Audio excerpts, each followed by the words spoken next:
Hello everyone. Did you know RayViz now features a Ray Colors option? RayViz is an add-in for SOLIDWORKS made by Lambda Research Corporation.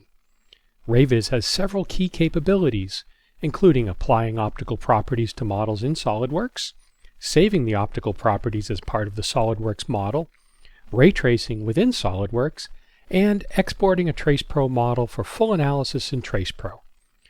RayViz does not require you to have TracePro though. RayViz now gives users the ability to change the displayed ray color options in the same way as in TracePro. The options for ray colors in RayViz include flux-based ray colors, wavelength-based ray colors, source-based ray colors, and all rays one color. Flux-based ray colors has options for radiometric or photometric units, as well as several palette options, including default, linear extended, exponential extended, and custom.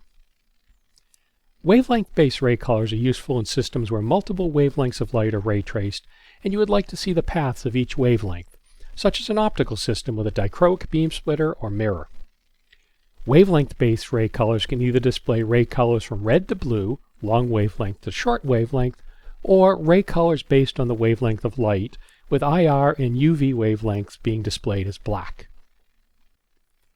Source-based ray colors is a great option when you have multiple sources in your model and want to see the rays and ray paths for each individual source. Each source can have its own different ray color. Ray Colors in RayViz is an exciting new feature that allows users to change the colors of the rays in the RayViz ray trace, making it easier to visualize and differentiate the rays and ray paths in RayViz.